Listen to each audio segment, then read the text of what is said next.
Muy buenas tardes para todos, sean ustedes bienvenidos a su canal de filosofía. Reciban un saludo fraterno. Recuerden suscribirse si desean seguir recibiendo actualizaciones sobre mi contenido. De esta manera también apoyan al carácter divulgativo de todo este trabajo. También tengan presente que la bibliografía empleada para cada uno de los videos queda constatada en la descripción del mismo. El día de hoy nos reunimos alrededor de un tema sumamente interesante, que es tanto la filosofía del lenguaje dentro de Hegel, así como su filosofía o concepción sobre la cultura. Si no han visto los dos anteriores videos sobre Hegel, los invito a revisar el canal porque ahí estarán algunas bases conceptuales que nos permitirán abocar hacia ese tema. De manera sucinta, recordemos que el espíritu es la actividad autoproductiva del ser humano, es decir, es la constitución humana por excelencia que agolpa tanto lo corporal, fisiológico y biológico con lo cognitivo, lo social y todo el ámbito simbólico. El espíritu se tiene a sí mismo por objeto en los productos de la cultura y en todo aquello que es propiciado por el intelecto humano. El espíritu está contenido y tiene realidad en la ciencia, en el arte, en la religión y en todas y cada una de las manifestaciones propias del ingenio humano. El espíritu, recordemos, es la actividad libre que se tiene a sí misma por objeto. Hegel argumenta que las operaciones mentales son imposibles sin la externalización de las acciones que retroalimentan al desarrollo posterior de la mente. Esto es particularmente obvio en el punto decisivo de transición entre el espíritu subjetivo, es decir, el yo, y el objetivo, o sea, las instituciones sociales, en su discusión sobre la psicología, en donde muestra que los signos y el lenguaje son fenómenos externalizados que ayudan a transformar la actividad mental representativa en el pensamiento. Aunque Hegel no discute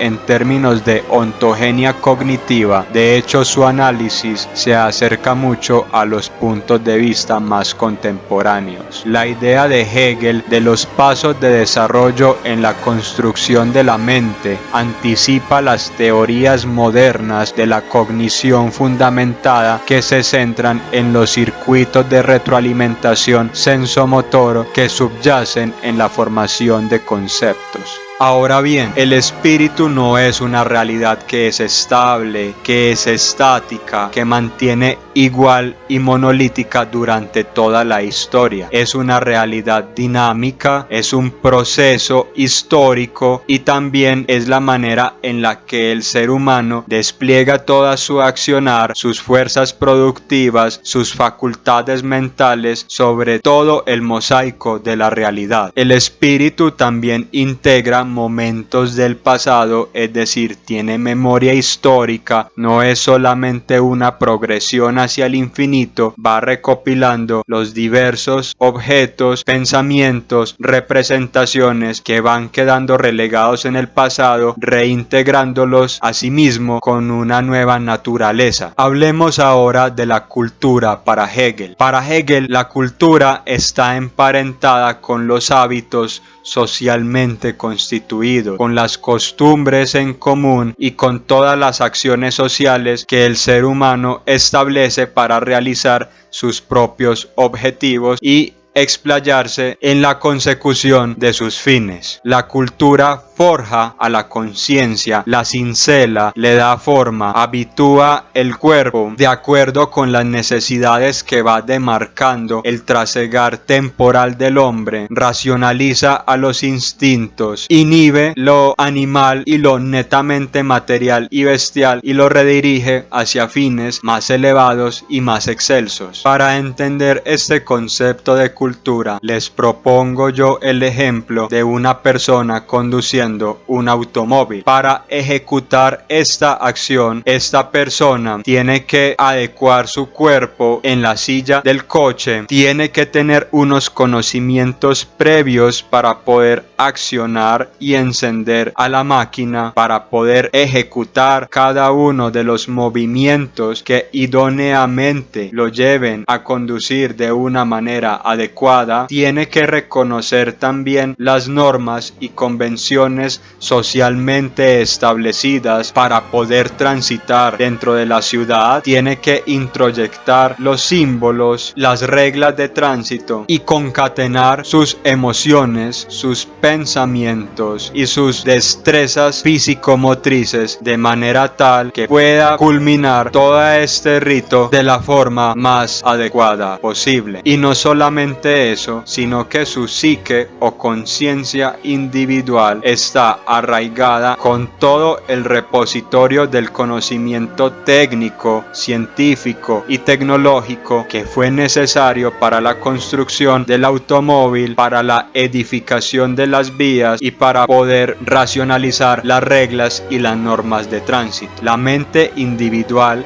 entonces vemos nosotros, está imbuida dentro de unas estructuras externas que le dan sentido y que la emplazan en un horizonte ético y existencial. Cuando hablamos de lo ético nos referimos a su raíz etimológica de ethos, como la predisposición anímica que se tiene para seguir unas finalidades más elevadas. La mente individual, antes de poder referirse a sí misma como un yo, tiene que estar localizada como un nosotros. Con esto lo que queremos aseverar es que es la actividad colectivamente consciente que se transparenta en creencias, en prácticas y en representaciones que vehiculizan y le dan sentido a la dirección y a los pensamientos de los individuos. La libertad del yo individual está sujeta o demarcada dentro de todo un espectro externo que va más allá de su singularidad. Esto se conoce como la performatividad, que significa elucidar el papel o el rol que cumple cada individuo dentro de un esquema social. Su yo o subjetividad no es únicamente un pensamiento, sino que también es la materialización del mismo, siguiendo unas conductas, unos comportamientos que están prefigurados y que limitan o coaccionan a su propia subjetividad. En el momento de dictar una clase, por ejemplo, un maestro ejecuta la performatividad de educador y los estudiantes ejecutan la performatividad de educandos. Cada uno guarda un papel dentro de este escenario, dentro de esta teatralidad. Cada uno ocupa un espacio físico, hace valer su lugar dentro del mundo, atiende a unas normas de convivencia y a unas reglas de carácter tanto explícito que pueden estar constatadas en un manual de convivencia o en algún tipo de libro, como a la normativa implícita, como sería, por ejemplo, no escupir en el salón de clase,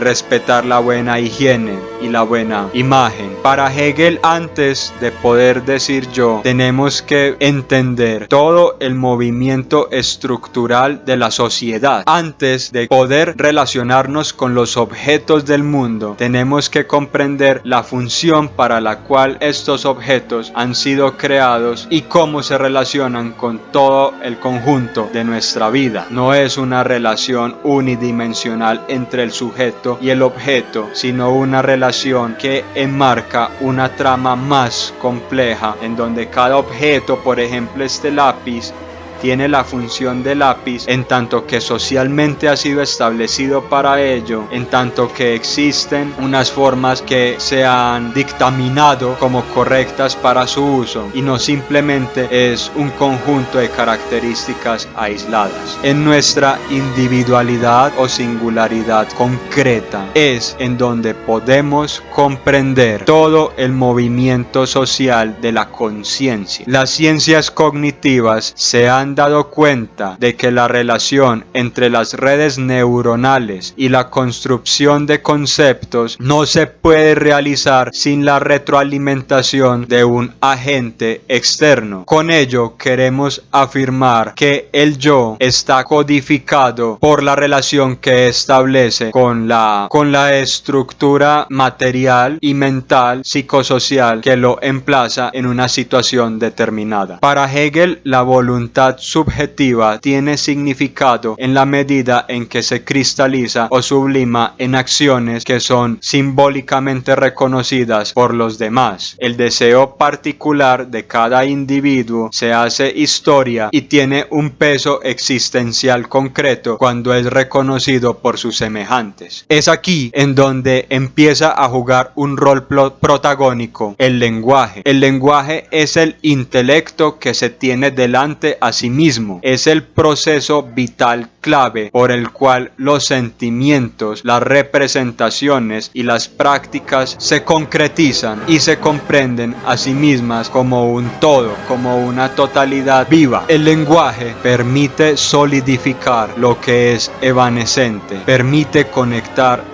a las ideas y permite operar sobre la realidad realizando juicios tanto valorativos como de índole teorética. El lenguaje es un todo, es una unidad coherente que engloba al amplísimo mosaico de elementos que hacen posible la vida de los hombres en común. Es a través del lenguaje que se construye una estructura férrea y consecuente cuya finalidad es poder transformar a la realidad siguiendo los deseos y la voluntad del ser humano como un todo histórico, como el sujeto de la historia universal. El lenguaje integra todos los campos del pensamiento y de la acción del hombre.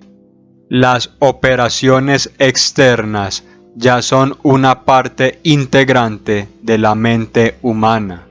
De modo que estas estructuras que rebasan a la psique individual ya son una parte fundamental del lenguaje y de la manera en la cual representamos a la realidad por medio de palabras y a través de la organización sintáctico-gramatical. La continuidad entre lo subjetivo y lo objetivo implica que no hay un abismo entre el mundo mental y la realidad externa en sí misma. Si desean seguir recibiendo contenido y actualizaciones del canal, por favor suscríbanse. Tengan todos una buena tarde.